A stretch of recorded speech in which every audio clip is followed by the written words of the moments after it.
कभी कभी ऐसा होता है ना कि हम कोई फिल्म देखते हैं और हमें लगता है कि हमने सब कुछ समझ लिया, लेकिन धुरंधर 2 जैसी फिल्मों में डायरेक्टर बहुत चालाकी से कुछ ऐसे सुराग छोड़ देते हैं जो पूरी कहानी का मतलब ही बदल देते हैं। तो चलिए आज उन्हीं छिपी हुई परतों को एक एक करके खोलते हैं जो इस फिल्म को सिर्फ एक फिल्म नहीं बल्कि एक मास्टरपीस बनाती है। और हमारी ये खोज शुरू होती है एक बहुत ही मामूली सी दिखने वाली चीज से, एक सिगरेट। आप सोच रहे होंगे एक सिगरेट? देखिए, ये हमजा की सिर्फ एक आदत नहीं है। डायरेक्टर ने बिना एक भी शब्द बोले हमजा के किरदार की सबसे बड़ी सच्चाई हमारे सामने रख दी।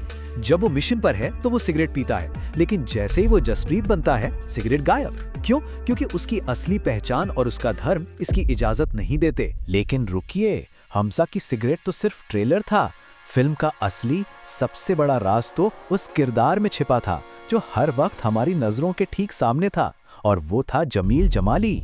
और मजे की बात देखिए, इसका सुराग हमें कहीं और से नहीं बल्कि जमाली की अपनी बेटी यालिना के मुंह से मिलता है। वो तो बस अपने अब्बू की तारीफ कर रही थी, लेकिन अनजाने में उसने उस राज की तरफ इशारा कर दिया जिसे जमाली ने दशकों से छुपा रखा था। और जब आप दोनों फिल्मों के डायलॉग्स को जोड़ के थोड़ा सा हिसाब किताब करते हैं ना, तो दिमाग हिल जाता है। आंकड़े ये बताते हैं कि जमाली ने अपनी जिंदगी के 45 साल एक भारतीय जासूस बनकर गुजार दिए, और ये मिशन उसने कब शुरू किया था? जब वो सिर्फ 22 साल का एक नौजवान था। और बात सिर्फ मैथ्स की नहीं है, जरा जमाली की भाषा पर ध्यान दीजिए। वो हर किसी को, हर बड़े से बड़े पाकिस्तानी अफसर को बच्चा कहकर बुलाता है।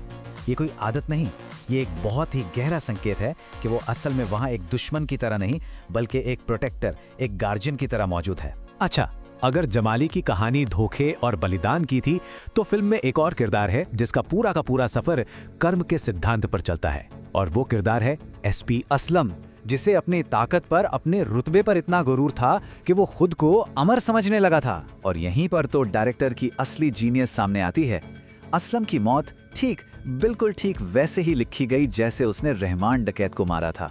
जिस तरह उसने रहमान की बात अधूरी छोड़ दी, ठीक उसी तरह धमाके ने उसकी बात अधूरी छोड़ दी। इसे कहते हैं पोएटिक जस्टिस। अरे कहानी यहीं खत्म नहीं हुई, असलम के किरदार का कनेक्शन तो असल जिंदगी से भी है। क्या ये बात मालूम है कि जिस असली पुलिस ऑफिसर पर यह किरदार बेस्ड है वो संजय दत्त यानी संजू बाबा के बहुत बड़े फैन थे। तभी तो फिल्म में असलम की एंट्री पर भी संजू बाबा का गाना बजता है और एग्जिट पर भी। मतलब डिटेलिंग का लेवल देखिए। और फिर आता है ये एक सीन, एक छोटा सा विजुअल जो सब कुछ बता देता है। जिस अफसर को असलम ने मरने के लिए भेजा, उसके लिए एक बड़ा सा गुलदस्ता भिजवाया, और जब असलम खुद मरा तो उसे क्या मिला? सिर्फ एक गुलाब। बस यही उसके कर्मों का पूरा हिसाब किताब हो जाता है। अब जरा बड़े कैनवस पर देखते हैं सबसे बड़ा और सबसे साफ उदाहरण, दोनों फिल्मों का इंटरवल पॉइंट। कभी इस बात पर गौर किया है? धुरंधर 1 और धुरंधर 2, दोनों में इंटरमिशन ठीक उसी लम्हे पर आता है जब हमजा की असली पहचान का राज खुलता है। ये कोई इत्तेफाक नहीं, ये है डेलिब्रेट डिजाइन। और लिस्ट यहीं खत्म नहीं होती। दोनों फिल्मों के मेन विलेन अपने ही पिता के कातिल हैं। ये एक पैटर्न है। हमजा के पासपोर्ट पर डेट क्या है? 26/11/2008, मुंबई अटैक्स की तारीख। यहाँ तक के पहली फिल्म के एक छोटे से डायलॉग में ही दूसरी फिल्म के 22 साल लंबे टाइम जंप का हिंट छुपा हुआ था। ये वो छोटे छोटे इनाम हैं जो डायरेक्टर ने बहुत ध्यान से फिल्म देखने वालों के लिए छोड़े हैं। लेकिन इन सारी पहेलियों, जासूसी और एक्शन के परे कहानी का जो दिल है वो है हमजा का सफर। और उसकी ये अनकही कहानी हमें कुछ विजुअल्स के जरिए पता चलती है, शब्दों के जरिए नहीं। फिल्म में एक सीन बार बार आता है। अलग अलग सफर में हमजा एक माँ और बच्चे को खेलते हुए देखता है।